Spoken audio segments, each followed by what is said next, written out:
शिवराज सरकार ने एक साल में 42 लाख लोगों को रोजगार देने का दावा। प्रदेश के मुखिया शिवराज सिंह की माने तो बीते 3 माह में ही 13 लाख लोगों को ऋण दिया गया है। ऐसे में एक साल में 20 लाख परिवारों को रोजगार के अवसर उपलब्ध कराए। उधर प्रदेश सरकार ने कैबिनेट बैठक में तय किया कि अब छोटे जानवर खरीदने वाले लोगों को भी ऋण दिया जाएगा। साथ ही प्रदेश के 5 नए औद्योगिक क्षेत्रों को भी हरी झंडी दी गई। इसके अलावा ऊर्जा मंत्री हरदीप सिंह डंग ने एक नया ऐप जारी किया है जो ऊर्जा बचत के तरीके बताएगा। साथ ही इस ऐप के जरिए ऊर्जा की खपत में कमी करने वालों को सरकार सर्टिफिकेट भी देगी। उधर प्रदेश सरकार 2 साल बाद तीर्थ दर्शन यात्रा फिर से शुरू करने जा रही है। पहली यात्रा काशी विश्वनाथ की होगी, जहां इस ट्रेन में बुजुर्गों के साथ एक मंत्री भी सफर करेंगे। तो कांग्रेस में रामनवमी मनाए जाने से विधायक आरिफ मसूद नाराज हो गए। मसूद का तर्क है कि कांग्रेस धर्मनिरपेक्ष राजनीतिक दल है जिसका धार्मिक एजेंडा नहीं है। प्रदेश में तापमान तेजी से बढ़ता जा रहा है, जिसकी वजह से गर्मी रोज रूप दिखा रही है। उधर कोहेफिजा थाना क्षेत्र में नाबालिग के साथ सेक्सटॉर्शन का मामला सामने आया तो तलैया थाना क्षेत्र में पुलिस ने 2 लोगों की 6 पिस्टल बरामद की है।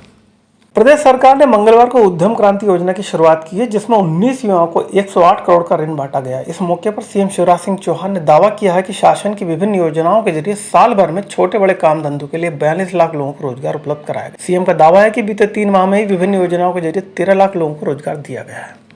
बच्चों को लगभग 108 करोड़ रुपए के अलग अलग व्यवसायों के, काम धंधों के या इंडस्ट्री के लोन स्वीकृत करके स्वीकृति पत्र अलग अलग स्थानों पर प्रदान किए गए हैं। रोजगार सरकार की प्राथमिकता और इसलिए सब योजनाओं को एक साथ मिलाकर मैं हर महीने SLBC की बैठक करता हूं, बैंकर्स की। हर महीने एक दिन रोजगार दिवस मने और सब योजनाओं का लाभ बच्चों को दे पाए, उसके हम प्रयास करते हैं। और मुझे बताते हुए प्रसन्नता है कि एक साल में लगभग 32 लाख लोगों को, ये तो 3 महीने का तो मैंने बताया, 13 लाख से ज्यादा इन अलग अलग योजनाओं के तहत, जिसमें प्रधानमंत्री स्ट्रीट वेंडर, मुख्यमंत्री पथ विक्रेता, आजीविका मिशन, मुद्रा योजना, PM रोजगार सृजन कार्यक्रम, ऐसी अलग अलग योजनाओं को मिला के अब उद्यम क्रांति योजना ये ऋण देकर रोजगार से लगाया गया है। उधर मध्य प्रदेश में मुर्गी पालन सहित अन्य छोटे जानवरों का व्यापार व्यवसाय करने वालों को सरकार लोन देने जा रही है। कैबिनेट बैठक में इसको लेकर निर्णय लिया गया। सरकार ने इसके अलावा 5 नए औद्योगिक क्षेत्र खोलने का भी फैसला लिया है। टेलीमेडिसिन इंसानों के साथ साथ हमारे जो मवेशी हैं, पशु हैं, जानवर हैं, इनके साथ साथ आज जो निर्णय किया है, पशुपालकों को भी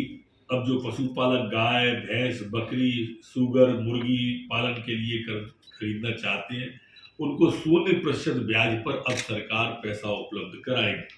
ये दूसरा निर्णय है टेलीमेडिसिन के बाद में जो हमारे छोटे पशुपालक लोग हैं उनके लिए।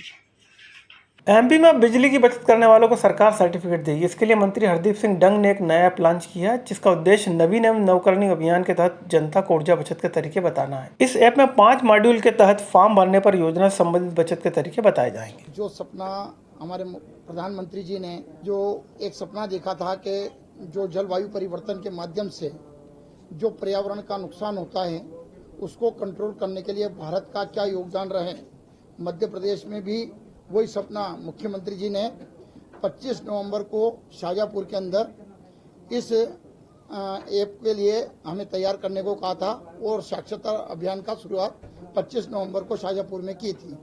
और लगातार जिस प्रकार से जो पंजीयन हो रहे थे और पंजीयन के माध्यम से करीब इसमें 56,000 पंजीयन इसमें हुए थे, हमें गर्व की बात है।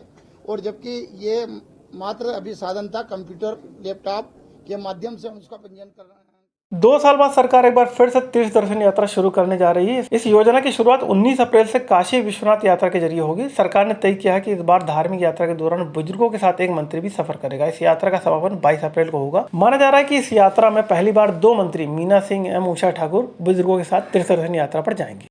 देखिए, तीर्थाटन भारतीय संस्कृति का एक अभिन्न हिस्सा है और ये मध्य प्रदेश की समृद्धि, सांस्कृतिक राष्ट्रवाद का पुजारी है मध्य प्रदेश, इस बात का द्योतक है।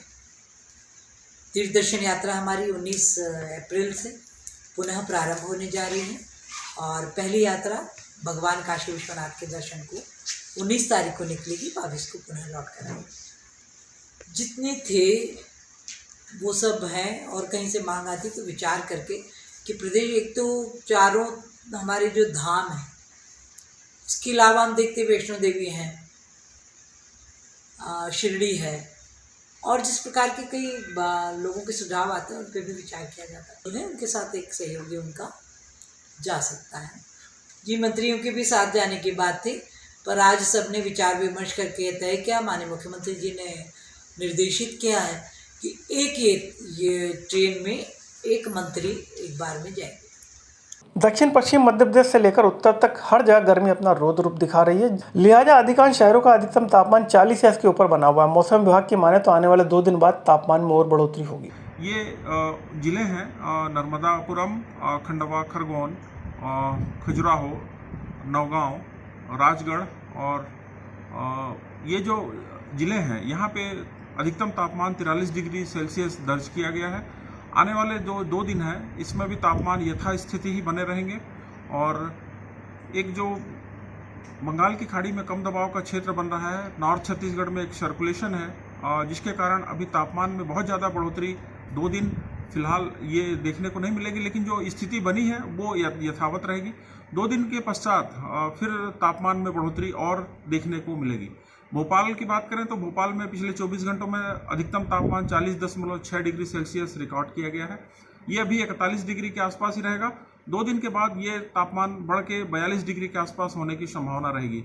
उधर कोईफिदा थाने में IT एक्ट के तहत एक मामला दर्ज किया गया जिसमें नाबालिग के साथ सेक्सटॉर्शन की बात सामने आई। नाबालिग के पेरेंट्स ने इस मामले में FIR दर्ज कराई है। इसके बाद पुलिस ने IT एक्ट के तहत अन्य धाराओं में आरोपी के खिलाफ मामला दर्ज किया। हाँ, पीड़िता नाबालिग के द्वारा बताया गया कि दिसंबर के माह में वो अपनी मदर का मोबाइल फ़ोन चलाती थी और मदर के मोबाइल फ़ोन पर इंस्टाग्राम चलाती थी।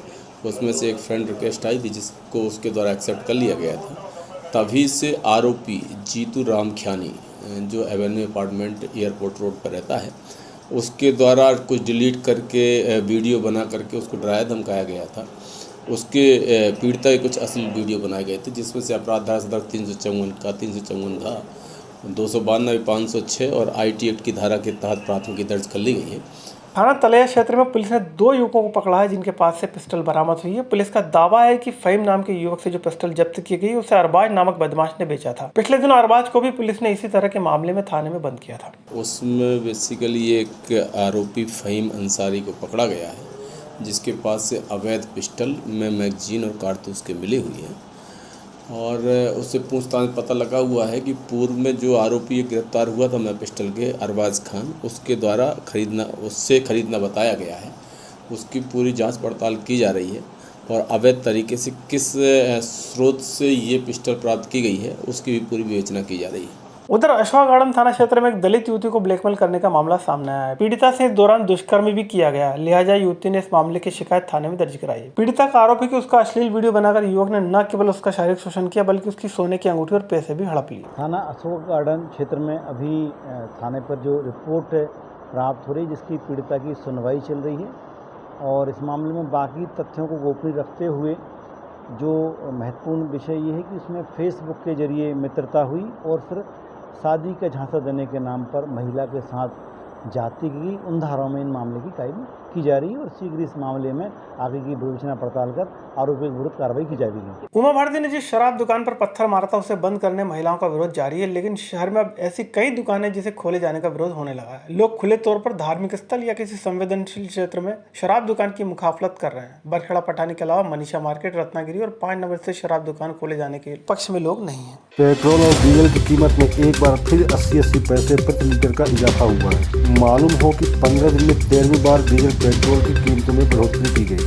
झूठी खबरें फैलाकर भारतीयों को गुमराह करने के आरोप में भारत सरकार ने पाकिस्तान के सहित 22 ड्राइवरों पर कार्रवाई कर बंद कर दी है। राजस्थान के जैसलमेर में चलती ओवरलोड बस में करंट दौड़ने से 2 सगे भाइयों सहित 3 की मौत हो गई। जान बचाने के लिए कई लोग बस से कूद भी गए। हादसे में 8 लोग गंभीर रूप से घायल बताए गए। ईडी ने शिवसेना नेता संजय राउत की 11 करोड़ रुपए की संपत्ति जब्त की है। ईडी ने अलीबाग में एक प्लाट और दादर में एक फ्लैट को पूर्ण किया है। श्रीलंका में गहराई आर्थिक संकट के बीच राष्ट्रपति राजपक्षे की सरकार ने संसद में बहुमत खो दिया। करीब 41 सांसदों ने गठबंधन से नाम वापस ले लिया तो वहीं नए वित्त मंत्री अली साबरे ने नियुक्ति के 24 घंटे के अंदर ही इस्तीफा दे दिया। वहीं श्रीलंका ने 3 देशों के दूतावास बंद कर दिए। गर्मी से मध्य प्रदेश के हालात खराब होते जा रहे हैं। कई जिलों में रात का तापमान 22 डिग्री तो वहीं दिन का पारा 42 तक पहुँच गया। मौसम विभाग ने कहा कि प्रदेश के कई जिलों में लू चलने की संभावना। पाकिस्तान सुप्रीम कोर्ट ने मंगलवार को प्रधानमंत्री इमरान खान के खिलाफ दायर अविश्वास प्रस्ताव पर संसद की कार्रवाई को गरमाया। केंद्र शासित प्रदेश लक्षद्वीप प्रशासन ने 6 अप्रैल से हर बुधवार को राज्य में साइकिल डे मनाने का निर्णय लिया। इस दिन सारे सरकारी कर्मचारी अपने दफ्तर साइकिल से ही जाएंगे। उड़ीसा में एक फर्जी डॉक्टर की दूसरी पत्नी को पुलिस ने झारखंड से गिरफ्तार किया। पुलिस ने कहा है कि इस फर्जी डॉक्टर ने 18वीं बार शादी की है और उसकी दूसरी पत्नी अन्य पत्नियों के साथ धोखाधड़ी करने में मदद करती थी। WHO ने एक रिपोर्ट जारी कर कहा है कि भारत पर मौजूद 8 करोड़ से ज्यादा लोगों में से 99% लोग शुद्ध हवा में सांस नहीं ले पा रहे हैं। संगठन ने यह भी बताया है कि 170 देशों के शहरों में हवा की गुणवत्ता की जांच के बाद यह नतीजा निकाला गया है।